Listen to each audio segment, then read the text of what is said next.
악과 고통의 문제에 대한 21번째 강의 시간이 되겠습니다. 이번 강의에서는 지난 홀로코스트 신정론의 문제를 다 마무리하지 못했는데 이 21번째 강의에서는 이 문제를 마무리하도록 그렇게 하겠습니다.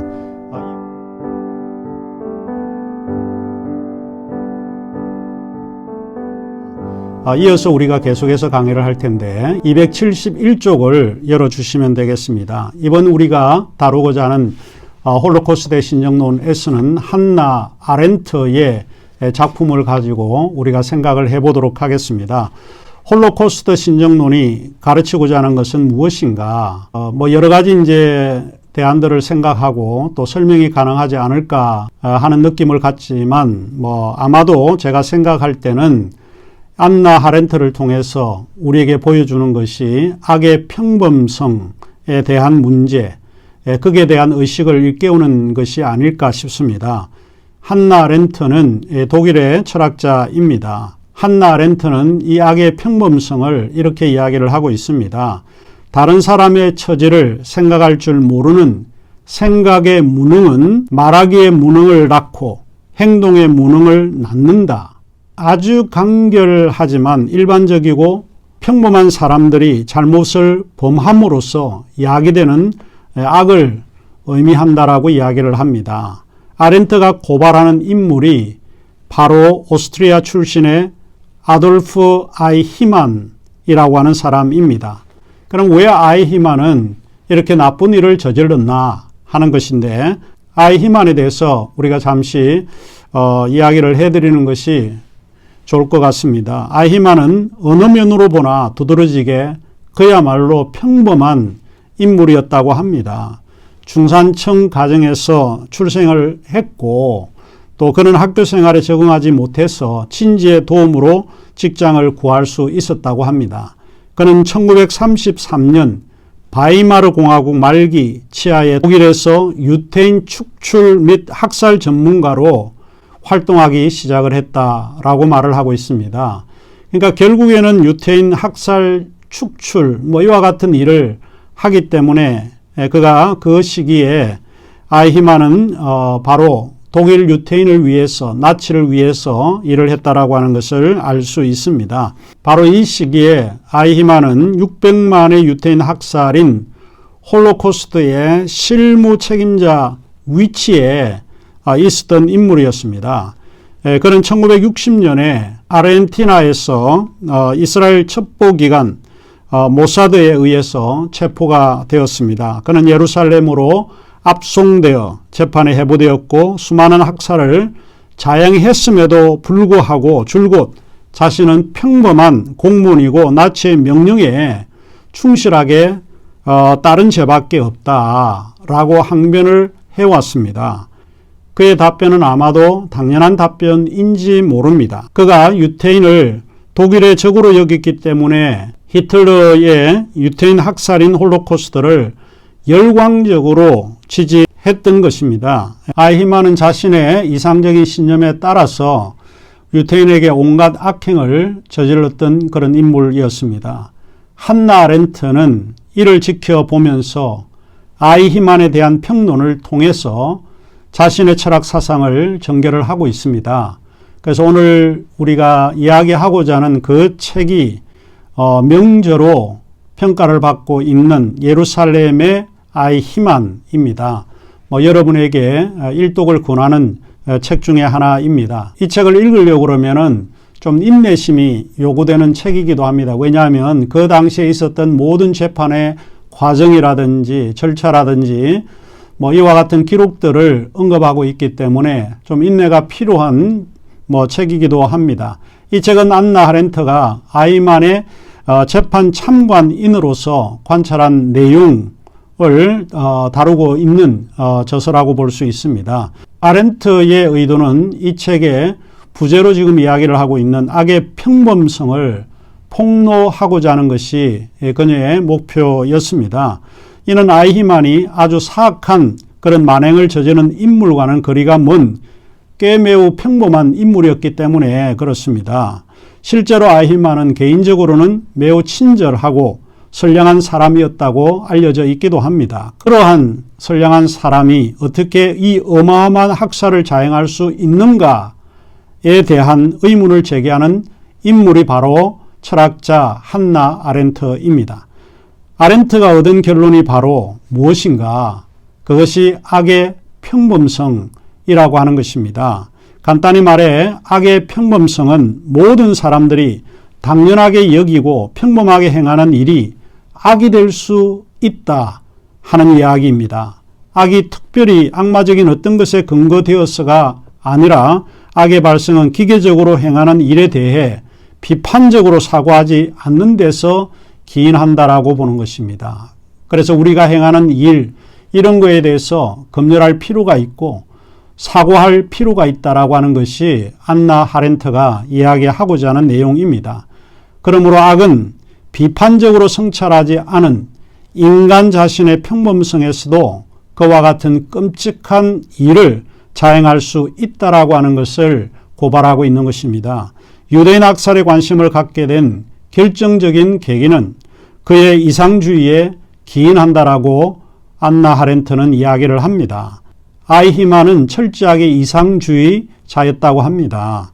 아이히만은 이상주의를 뭐라고 이야기를 하는가 하면은 자신의 이상을 삶을 통해 실천하는 사람으로 규정을 하고 있습니다. 이상주의라고 하는 것은 자신의 이상을 위해서라면 어떤 것, 특히 어떤 사람이라도 희생시킬 각오가 되어 있다라고 말하고 있기 때문에 그렇습니다. 그의 이상주의에 대해서 아렌트는 분노하고 있습니다. 아이히만이 경찰 신문에서 필요하다면 자신의 아버지마저 죽음으로 보냈을 것이다. 이렇게 기록을 하고 있는데 그 대목에서 보면 얼마만큼 아이히만이 자신이 가지고 있는 이상주의적 신념에 따라 살았는지를 알 수 있는 대목입니다. 종종 우리는 우리가 가지고 있는 이런 이상주의적 세계관, 우리가 가지고 있는 세계관이 남을 해치고 있다라고 하는 것을 모르고 살아가는 경우가 굉장히 많습니다. 종종 우리가 믿는 신념이라고 하는 것이 이 사람을 해칠 수 있다라고 하는 것도 우리는 기억을 해야 할 것입니다. 아렌트는 이렇게 기술하고 있습니다. 나는 괴물이 아니다. 나는 그렇게 만들어졌을 뿐이다. 나는 오류의 희생자다라고 아이히만이 항변하고 있는 그의 말을 인용을 하면서 이렇게 이야기를 하는 것입니다. 바로 그것이 악의 평범성이었다라고 이야기를 합니다. 그러면서 아렌트는 아이히만의 교수대 장면을 통해서 그가 여전히 자신의 행위에는 어떠한 정당성이 있다는 사실을 보여주었다라고 적고 있습니다. 다음에 제가 글을 읽을 텐데 다소 긴 문장이지만 아이히만의 교수대의 생생한 마지막 모습에서 그의 그릇된 악의 평범성이 무엇인지를 덜추어내고 있습니다. 긴 문장인데 제가 읽어드리도록 하겠습니다. 이 내용은 우리 교재 273쪽에 언급이 되어 있습니다. 그녀는 이렇게 기록을 하고 있습니다. 아돌프 아이히만은 아주 근엄한 태도로 교수대에 걸어갔다. 그는 붉은 포도주 한 병을 요구했고 그 절반을 마셨다. 그는 그에게 성서를 읽어주겠다고 제안한 개신교 목사 윌리엄 헐 목사의 도움을 거절했다. 그는 2시간 밖에 더 살 수 없기 때문에 낭비할 시간이 없다고 했다. 그는 자신의 감방에서 형장에 이르는 50야드를 조용히 그리고 꼿꼿이 걸어갔다. 죄수들이 그의 발목과 무릎을 묶자 그는 그들에게 흘렁하게 묶어서 자신이 똑바로 설 수 있도록 해달라고 요구했다. 검은색 두건을 머리에 쓰겠냐고 물었을 때 그는 나는 그것이 필요 없습니다 라고 대답했다. 그는 자신을 완전히 통제하고 있었다. 아니 그 이상이었다. 그는 완전한 자기 자신의 모습을 하고 있었다. 그의 마지막 말로 남긴 귀기한 어리석음보다 이 점을 더 분명히 증명할 수 있는 것은 없을 것이다. 그는 자신이 신을 믿는 자라고 분명히 진술하면서 자기는 기독교인이 아니며 죽음 이후의 삶을 믿지 않는다는 점을 일반적인 나치서식으로 표현하기 시작했다. 그리고는 그는 잠시 후에 여러분, 우리는 모두 다시 만날 것입니다. 이것이 모든 사람의 운명입니다. 독일 만세, 아르헨티나 만세, 오스트리아 만세, 나는 이들을 잊지 않을 것입니다. 라고 말했다.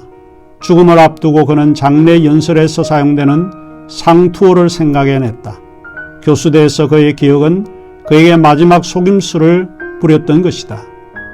이는 마치 이 마지막 순간에 그가 인간의 연약함 속에서 이루어진 이 오랜 과정이 우리에게 가르쳐준 교훈을 요약하고 있는 듯 했다. 두려운 교훈, 즉 말과 사고를 허용하지 않는 악의 평범성을.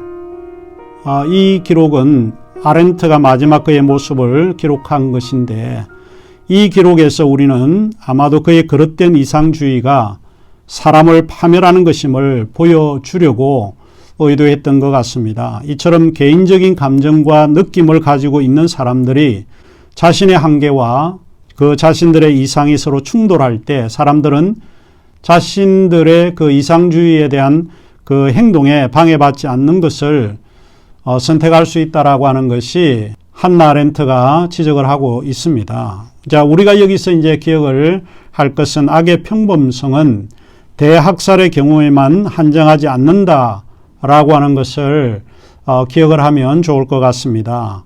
자, 이러한 악의 평범성은 집단 폭력, 인종차별주의, 국수주의 등과 같은 범죄 속에서도 우리가 발견하고 있습니다. 어쩌면 악의 평범성은 개인의 속성보다는 집단의 속성과 같은 패거리 문화로부터 기인할 수 있는지 모르겠습니다.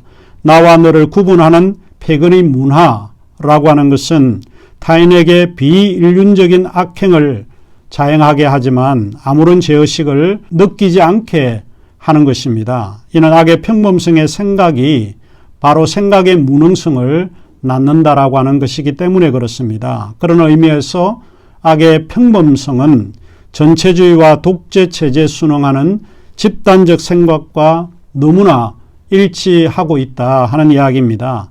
전체주의는 개인의 자유를 억압하고 인간의 보편적 판단 능력을 빼앗아 가는 것입니다. 그러므로 아렌트는 인간의 그릇된 욕망이 끔찍한 짓을 저지를 수 있음을 보여주고 우리에게 고발을 하고 있는 내용입니다. 아이히만은 권력의 욕망에 강하게 사로잡혔고 명예에 집착하는 인물이었습니다.